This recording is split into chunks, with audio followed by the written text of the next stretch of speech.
नमस्कार दोस्तों, हमारे इस नए प्लेटफॉर्म में आपका स्वागत है। और आज हम बात करने वाले हैं जो बिहार का एक चरण की भर्तियां तो हो गई है और सेकंड चरण में कितनी वैकेंसी आ सकती है, फाइनली रिपोर्ट क्या है। क्योंकि बहुत सारी जो है अखबार की कटिंग हो गई है, कोई न्यूज चैनल की जैसे स्क्रीनशॉट हो गया, वो बहुत से वायरल हो रहे हैं। उनमें से कुछ मैं आपके सामने साझा करने जा रहा हूँ। जैसे पहले है आपके बिहार में 1 लाख शिक्षकों की रिक्तियां अगले महीने में, ठीक है। यहाँ पे उन्होंने कहा है कि 1 लाख। उसके बाद नेक्स्ट में इन्होंने कहा कि दूसरे चरण में 70,000 की, ठीक है। उसके बाद एक और कटिंग आई है हमारे सामने, उसमें लिखा हुआ है 1,10,000 की, ठीक है। और कब होगी? नवंबर में। उसके बाद क्या, 1 लाख शिक्षकों की भर्ती अगले महीने यानी नवंबर की बात हो रही है, ठीक है। और ये जो मुख्य कटिंग थी वो मैंने आपके सामने साझा की। अब यहाँ पे कितनी पोस्ट आ सकती है, कब एग्जाम हो सकता है, ये सारी हम इस वीडियो में चर्चा करने वाले हैं।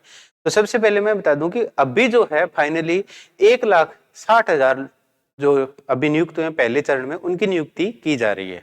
उनमें प्राथमिक भी थे और सेकंड लेवल के भी थे, और तीनों ही लेवल के यानी पीआरटी, टीजीटी और पीजीटी तीनों लेवल की वैकेंसी आई थी।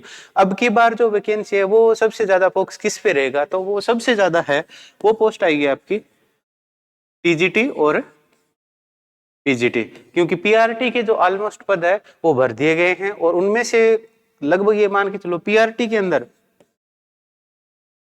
20,000 प्लस वैकेंसी आने की संभावना है। क्यों है? उसका भी रीजन है, क्योंकि बहुत से ऐसे थे जिनका सीटेट पास नहीं था, या कुछ ऐसे भी स्टूडेंट थे जो बीएड किए हुए थे और उन्होंने वो और उनका रिजल्ट, उनका फाइनल भी सिलेक्शन हो गया है।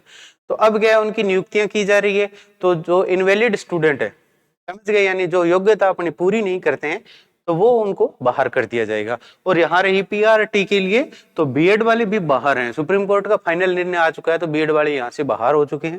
तो ये बात तो आपको समझ में आ गई। अब देखते हैं, बहुत से क्वेश्चन थे स्टूडेंट के, बहुत से स्टूडेंट ऐसे थे जो एग्जाम देना चाहते थे और रह भी गए। तो यहाँ आपको फाइनली ये है कि ये बिहार सरकार के हाथ में है, वो आपको कितना मौका देते हैं। क्योंकि उन्होंने अपना जो है बिहार टेट होता है, जो एस टेट बोलते हैं, वो अभी करवा दिया है। अगर ये सी टेट का वेट करते हैं जो जनवरी में होने वाला है, अगर वहां पर ये कंडीशन लगाते हैं, अगर जनवरी का सी टेट पास होगा तो भी आप जो टीजीटी है उसके लिए आपका गोल्डन चांस बन सकता है। उसके बाद मैं आपको बता दूं कि जो वैकेंसी है वो ऑलमोस्ट कितनी आ सकती है, तो ये 90,000 के करीब ये वैकेंसी आ सकती है। इससे कम तो नहीं आएगी, ज्यादा ही आएगी, 90,000 तो मान के ही चलिए। और उसके बाद जो अदर स्टेट वालों का कंफ्यूजन था, अभी अदर स्टेट वालों की कोई रोक नहीं है, किसी भी प्रकार की कहीं पे भी कोई रोक नहीं है।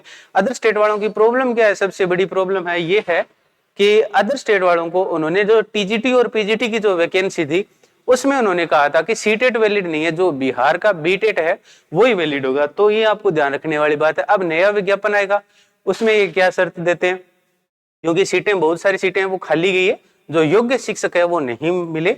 और जो अगर आप तैयारी कर रहे हैं तो उनके लिए मैं एक चीज और बता दूं, जैसे आप एनसीईआरटी ये पढ़ते हैं तो ऐप का जो लिंक है हमारे, वो मैंने डिस्क्रिप्शन में दे दिया है। वहां से आप जाके सारी एनसीईआरटी बुकें, साइकोलॉजी के नोट्स और ये सारा आप फ्री के अंदर डाउनलोड कर सकते हैं। और टेस्ट सीरीज भी, जो मनोविज्ञान की टेस्ट सीरीज है वो भी अपलोड कर दी गई, उसमें भी 30 प्लस टेस्ट है, वो भी एकदम निःशुल्क है, अभी 1 रुपए भी नहीं लगता है।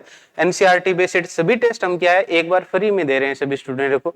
उम्मीद है कि आपको ये वीडियो पसंद आई होगी। ज्यादा से ज्यादा वीडियो को शेयर करें, चैनल को सब्सक्राइब करना न भूलें, क्योंकि आने वाले जो नए नोटिफिकेशन है वो आपको चैनल के माध्यम से मिलते जाएंगे। Thanks for watching.